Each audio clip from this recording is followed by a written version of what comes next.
दोस्तों नमस्कार, स्वागत है आपका यूट्यूब चैनल एबी टेक में।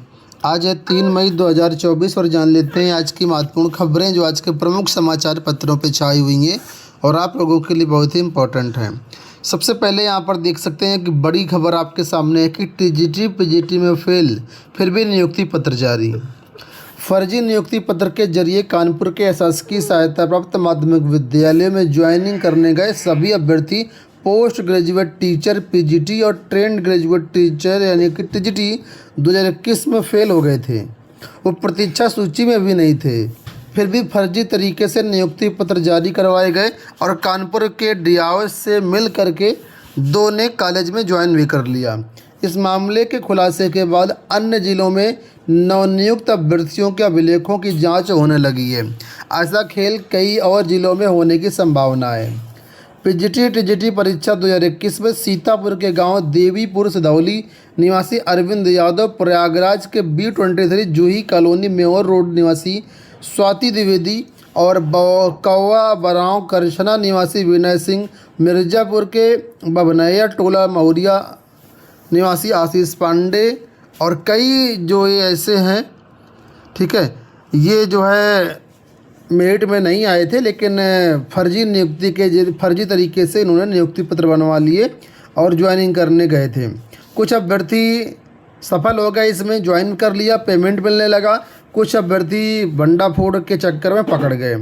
तो फिलहाल यहाँ पर देखिए बताया गया है कि ये तो कानपुर का मामला खुलासा हुआ, लेकिन अभी और कई सारे ऐसे ज़िले हो सकते हैं जहाँ पर इस तरीके से मामले होंगी। अभी कल परसों के पेपर में आया भी था, 2-3 जिलों के और नाम दिए गए थे। तो फिलहाल अब वही बताया गया है कि कानपुर में खुलासा जब हुआ है तो बाकी अन्य जिलों के भी जो डीआईओएस हैं वो इस मामले को लेकर के सक्रिय हो गए हैं। आपको बता दें कि यह प्रक्रिया 2021 वेटिंग वाली सितंबर 2021 में पूरी हो गई थी। उसके बाद 18 अक्टूबर 2023 को अभ्यर्थियों ने कानपुर के लिए फर्जी नियुक्ति जारी करवाया। तो आप लोग यहाँ पर देख सकते हैं कितना बड़ा यहाँ पर घोटाला हो सकता है अगर व्यापक रूप से छानबीन की जाए तो। इस समय सभी जिलों में दस्तावेज खंगाले जा रहे हैं, सभी जिलों के डीआईओएस सक्रिय हैं अपने अपने जिलों में। अब देखना ही होगा कितने और ये लोग निकल के आते हैं। यहाँ पर देखिए लिखा है पुलिस की जांच में होगा खुलासा। फर्जीवाड़े का सरगना कौन है, इसका खुलासा पुलिस की जांच से होगा। पुलिस ने अभ्यर्थियों के ऊपर भारतीय दंड संहिता की धारा 420, 467, 467 और 471 के अंतर्गत मुकदमा दर्ज किया है। मामले में अब तक किसी से पूछताछ नहीं हुई है। तो कानपुर में जो फर्जीवाड़ा करने गए थे, जो फर्जीवाड़ा किए हैं, उन सब के ऊपर जो FIR भी दर्ज किया गया है। अब कुछ चीज़ें यहाँ पर निकल के आएँ तो और भी चीज़ें स्पष्ट हों। यहाँ पर देखिए यूपीपीएससी की 4 भर्तियों के बारे में बड़ी अपडेट है और उत्तर प्रदेश सरकार की जुबान क्या कह रही है वो यहाँ पर आप देख सकते हैं। लिखा कि शासन स्तर पर 4 माह से लंबित 5 भर्तियाँ। उत्तर प्रदेश लोक सेवा आयोग के वर्ष 2024 के कैलेंडर में लंबित 6 भर्तियों में से केवल एक पिछले 4 महीने में शुरू कराई गई है। बाकी 5 भर्तियां किसी न किसी मामले में शासन स्तर पर अटकी हैं। शासन से हरी झंडी मिलने के बाद इनका रास्ता साफ हो पाएगा। आयोग ने वर्ष 2024 की भर्ती परीक्षाओं का कैलेंडर 16 जनवरी को जारी किया था।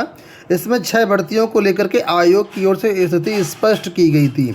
आयोग ने राजकीय डिग्री कॉलेजों में असिस्टेंट प्रोफेसर भर्ती पर कहा था कि स्क्रीनिंग परीक्षा से संबंधित प्रस्तावित नियमावली शासन स्तर से जारी किए जाने के बाद ही इसकी भर्ती लोक सेवा आयोग से शुरू हो पाएगी। वहीं राजकीय इंटर कॉलेजों में प्रवक्ता व सहायक अध्यापक यानी LT ग्रेड टीचर की भर्ती का विज्ञापन, खंड शिक्षा अधिकारी भर्ती का विज्ञापन भी समकक्षार्हता को लेकर के जो है शासन स्तर पर ही पेंडिंग है। इसके अलावा सम्मिलित राज्य कृषि सेवा परीक्षा और सम्मिलित राज्य अभियंत्रण सेवा परीक्षा के संदर्भ में आयोग की ओर से कहा गया था कि परीक्षा योजना और पाठ्यक्रम जो है शासन से मंजूरी मिलने के बाद ही इस पर आगे भर्ती परीक्षा करवाई जाएगी। तो इनमें से अब तक केवल सम्मिलित राज्य कृषि सेवा भर्ती परीक्षा का रास्ता साफ हो सका है। शासन स्तर से जो है पाठ्यक्रम को अनुमोदन पर आयोग इस भर्ती का विज्ञापन जारी कर चुका है और इन दिनों ऑनलाइन आवेदन की प्रक्रिया भी शुरू है। हालांकि आयोग ने अभी तक भर्ती परीक्षा के लिए कोई तिथि जारी नहीं करी है।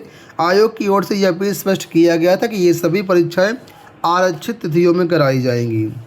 कैलेंडर जारी हुए 3.5 महीने का वक्त बीत चुका है, लेकिन बाकी 5 भर्तियां अब तक फंसी हुई हैं। आयोग को भी शासन से जल्दी मिलने का इंतजार है ताकि भर्तियां शीघ्र शुरू कराई जा सकें।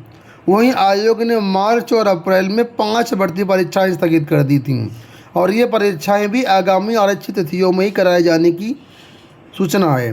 ऐसे में अन्य भर्तियों के लिए अभ्यर्थियों को अगले साल तक इंतजार करना पड़ सकता है।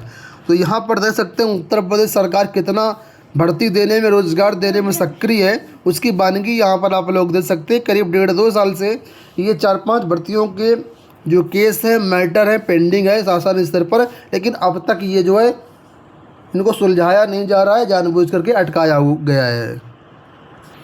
वर्तमान सरकार खूब कहती है कि हम रोज़गार बहुत दे रहे हैं। हिंदुस्तान की तरफ से एक कल कैंप अभियान चलाया गया, अनोखी चौपाल। इसके तहत जो फर्स्ट वोटर युवतियां हैं उन्होंने अपनी बात रखी, उसी को यहाँ पर देखिए रखा गया है। इन फर्स्ट वोटर युवतियों का कहना है कि नौकरी दीजिए, राशन हम खुद खरीद लेंगे। तो यहाँ पर देखिए उसके बारे में बताया गया है कि हमारा क्या कहते हैं, आपके अखबार हिंदुस्तान ने जो कैंपेन चलाया उसमें जो वोटर्स थी उन्होंने क्या कहा है।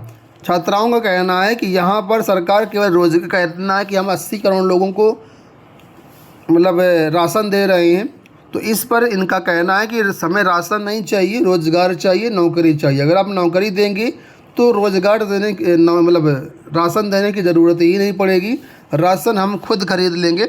अलग अलग इसमें युवतियों का अलग अलग कहना है, तो ये आप यहाँ पर स्क्रीन पर देख सकते हैं। जैसे कि एक ने यहाँ पर कहा है कि सिर्फ दावे नहीं, रोज़गार के लिए भी बड़े साधन, प्राइवेट स्कूलों की अराजकता भी रोकें, प्रतियोगी परीक्षाओं में खत्म हो भ्रष्टाचार।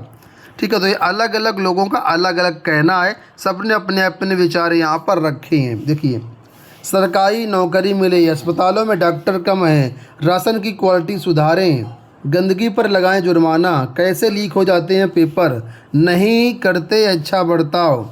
ठीक है, तो कई सारे यहाँ पर शिकायतें, कई सारे सुझाव आई हुई हैं जिसके बारे में यहाँ पर आप लोग डिटेल से पढ़ सकते हैं। आपका इसके बारे में क्या कहना है कमेंट बॉक्स में बताइएगा।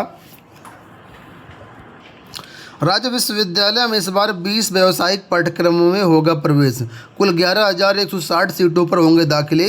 24-25 के लिए 10 जुलाई को होगी संयुक्त प्रवेश परीक्षा। तो राजेंद्र सिंह रज्जू भैया राज्य विश्वविद्यालय में जो प्रोफेशनल पाठ्यक्रम है उनके लिए आवेदन प्रक्रिया प्रारंभ हो चुकी है। आप लोग इसमें फॉर्म भर सकते हैं। जो परंपरागत कोर्स है उसमें डायरेक्ट एडमिशन लिए जाएंगे। वहीं पर बीएड प्रवेश परीक्षा की तिथि 15 तक बढ़ी। राजेश टंडन मुक्त विश्वविद्यालय के जरिए जो भी छात्र यहाँ पर बीएड करना चाहते हैं तो 15 तक डेट यहाँ पर बढ़ा दी गई है। 15 मई तक आप लोग इसमें फॉर्म भर सकते हैं।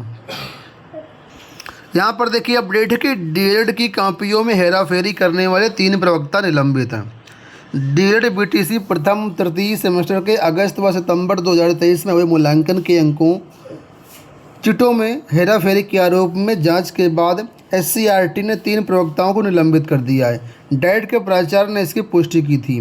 पूर्व में इस प्रकरण में परीक्षा नियोजन प्राधिकारी सचिव ने इसमें प्रथम सूचना रिपोर्ट यानी एफआईआर दर्ज कराने के भी आदेश दिए थे। तो डीएलएड की कॉपियों में जो हेराफेरी होती है ऐसे करने वाले 3 प्रवक्ता निलंबित कर दिए गए हैं।